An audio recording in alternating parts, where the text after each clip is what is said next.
Hey family, so I did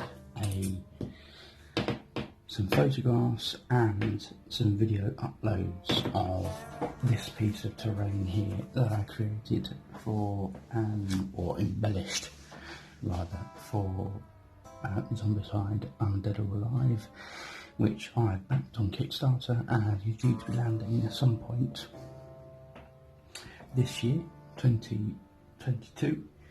And all I've done is I've basically taken Simon produced on the Kickstarter some images of some of the artwork for the tiles that they're going to be producing for the game.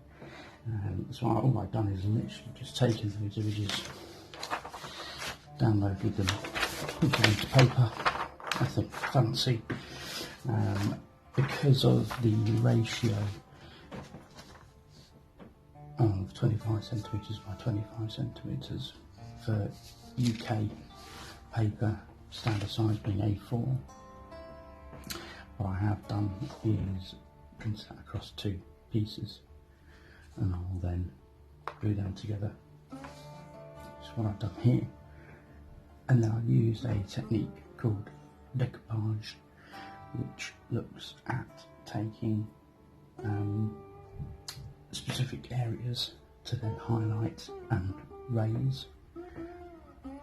So I've assessed, okay, so I've got a building here that's going to be higher than the terrain outside. I've got pieces of wood scattered around. I've just got the stairs here, and then I've got the banister coming over the stairs, and then walls, and then a raised area for this raised platform balcony. So I've taken that idea and, as you can see, embellished the game board tile accordingly, so you actually get these raised areas here. You get the sort of the step effect. And obviously you can rinse and repeat this. I mean, you can see I've used about 5 layers here, from the base going up with these top pieces of wood, and then the balcony. So some people asked, it'd be good to have some insight into that process, which is the purpose of this video now. Primarily what I use is I use sticky back tape, double-sided sticky tape, and it's so much less mess and so much quicker than using glue. And I've obviously got various sizes depending on the area that I'm needing to stick down. I then use obviously cutting board and metal rule and surgical knife, scalpel. So replaceable blades. They do get, when you're using quite thick card, they can take a bit of hammering, so it's regularly replacing the blade.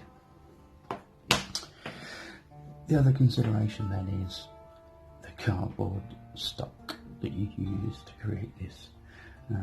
Now, as you can see here in my initial, I've just used some packaging stock that I had. This wasn't particularly the best card. I'll be honest, I didn't necessarily know how it was going to come out. I just thought, I'd give it a stab. So I could have made better choices there, and it's up to you obviously whether you purchase stock card. The advantage being you've always got that resource you can go back to, you've got consistency of thickness and quality throughout, or whether you just go to a local supermarket, and they'll always have various boxes, packaging boxes, that they'll obviously have to get rid of, and they're generally quite happy for people just to come along and help themselves too. Again, the problem with that is you may then end up with inconsistency of the thickness of those boxes, the different types of cards. So this is a good piece. as it were. This one is, as you can see there, it's a bit bent along the edges and not quite so good. Just genuinely a shame, because actually those pieces here that I've just happened to find would be fairly ideal. Well, in fact, yeah, they are slightly small, not quite square. So yeah, I'd still have had to have used another secondary piece of card anyway. So there you go. So that's what I use for the tools of the job. And beyond that, what I'll do is I'll take a sped up video now and share it with you of the process from start to end, and hopefully enjoy. Okay, now what I've done here is I've got the two halves, and you can see there's clear duplication on these two pieces here as you look through this detail. I've purposefully overprinted on each half on the basis that I can then trim these down appropriately. So what I'd then be looking for is that key aspect of detail, to know where do I cut, because obviously the problem is if I'm doing 5 layers of this on card, 5 on card, what I'm going to ultimately end up with is a ridge where these overlap, and ideally I don't want that. So I'd use this now to work out where is a good cutting point. As you can see, obviously you've got the edge of the crate here, so that's a good point to identify on that piece. And then moving down here, you've got probably this piece here as a good indicator of wreckage. And probably just after where these stairs occur as well. So I would use those as a guide as to where to cut. So often I can just slide them next to one another, give or take a mil or two. Probably less than a mil judgment. And I'll go in nice flat, and then I'll proceed to mount this on card.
Again, just to mention, you've seen the process I go through mounting this up.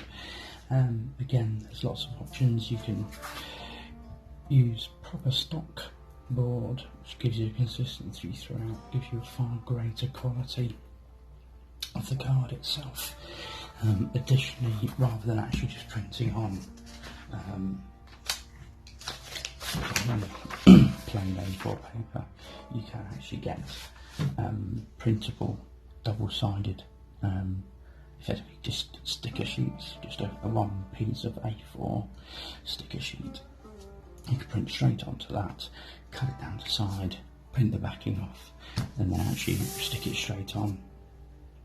Obviously that'll be a faster process, more expensive. You will have obviously a consistent stick throughout, rather than, you know, pieces, strips of adhesive where then there's areas of not adhesive. I'm not 100% fussed about this being a completely accurate alignment at this stage. This is obviously all going to get covered up as we carry out the decoupage process. and you won't get a level of discrepancy on this outside terrain area to see a significant difference. So I'm not massively concerned at this stage, but I will likewise obviously be more careful as I go through the process, so I'm lining up for these steps. That'll be my primary area of focus in the next layer, which will be the next piece that I'm about to do.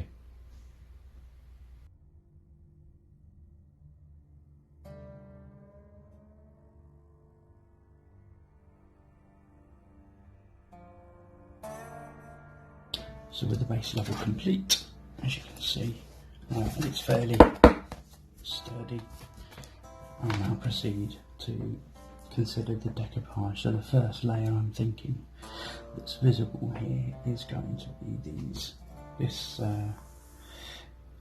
platform that's obviously going to be raised, but actually before you even get to the platform, what you have got are these steps.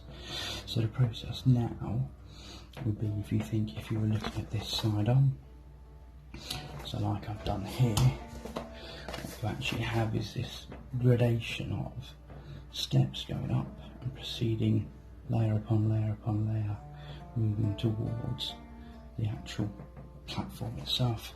So that's what I'll now be thinking about here. So I've got steps here, I've got steps here. The last thing I'll be doing will be the debris around the outside. Likewise, anything that's going to be situated over the steps, that'll be the final pieces of detail I'll be putting on. So for now, I'm effectively blanking out the existence of these pieces. I'm not worried about these. I'm going to absolutely focus on this, and then building up those layers to get us where we need to be.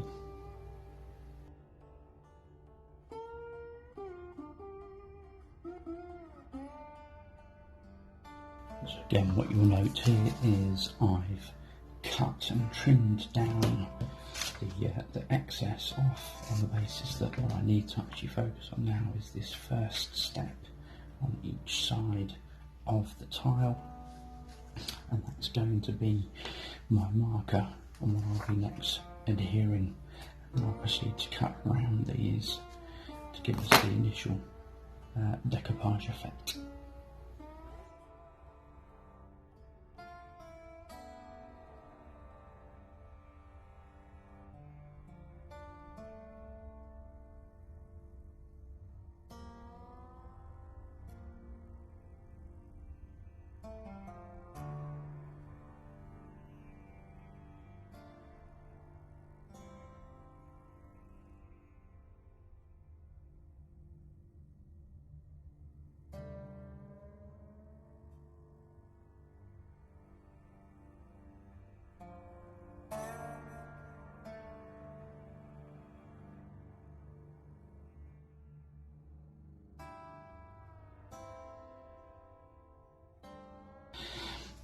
And voila, as you can see, you have then the first layer of our decoupage done. It's important to line up, of course, the back. That's where your tiles are ultimately going to butt against one another, so you need to be careful that that is consistent.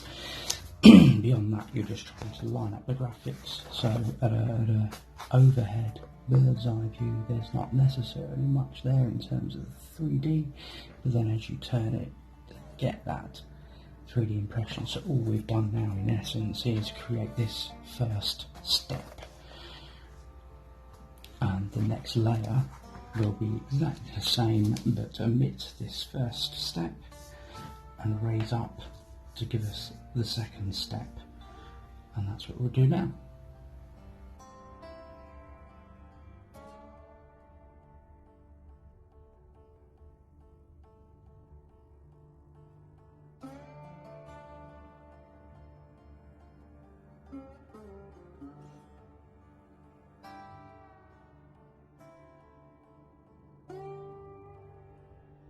So one thing I forgot to mention is when you're doing decoupage, if you know you've got specific areas that are ultimately going to stick out when you do the cutting, so this secondary step here, this secondary step here, what you absolutely want to be doing is making sure whatever you're using as an adhesive, and again obviously if you're using a single sheet of A4 as an entire sticker, it's inconsequential, but if you are doing a temp solution or even gluing, what you want to make sure is you're getting that adhesion right up to the piece that you know is going to be of prominence, you know is going to be of that primary interest, because you want to make sure that is absolutely adhering to the former layer that you're then adhering that to. So just to flag that as a point of consideration.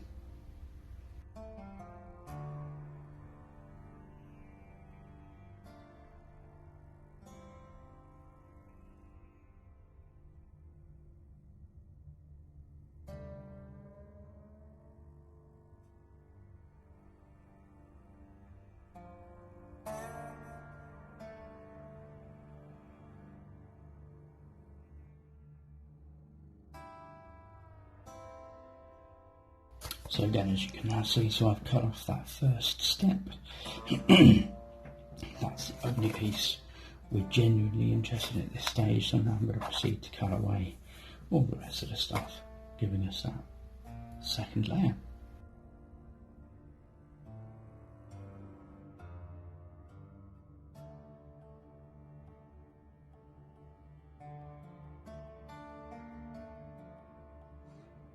Okay, and here we have it. So this would now be stuck down on here, and you can see we're starting to form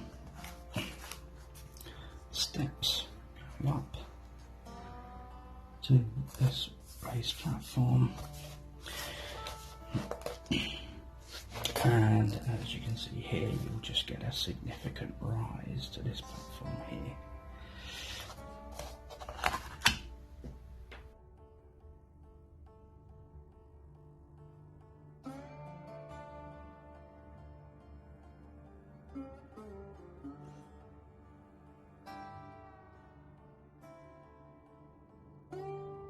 So before I stick this down, this is a good example of the issues of using packaging card.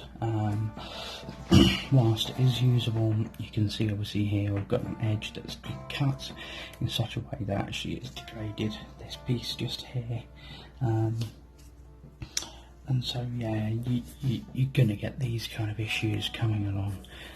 You could potentially fill that in with some UBCC glue, obviously put an extra card in there or something like that, but all these things, whilst it's fine on these pieces here that we're cutting straight across the corrugation, you're absolutely going to notice this impact here where you've not got that. So yeah, it's not the best. I think mount board would definitely be the way to go, but that's fine. Yeah, these are the things you try things, you learn things. Like, yeah, this was good. This was going to be better. So yeah, just to call that out.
Okay, and this is then the final layer of decoupage for the base, as you can see there. So we've got the edge, and then what I've done is I've chosen to allow those extra little bits that were hanging out to be retained on that final layer, and so you've got those steps going up. Steps going up to the base, and as I say, obviously you could fill this in, you PVC glue or paint it up, what have you, depending on how much you're going to go to town on that. So the final layer on this base is going to be the walls, and then really we're focusing now on the detail. So as much as you want to then focus on bringing out these bits of wood, this broken crate, wagon, you know, all this little detail is what you can then really focus on bringing out. Maybe just get some string to represent the rope here. One thing to consider is obviously when they design these tiles for the gameplay, the advantage of them just being flat is you're not competing with, oh, I can't quite put my miniature here, there, whatever. I think you'd get away with this. This is a nice raised area, thick enough, decent enough that it's not going to impact gameplay.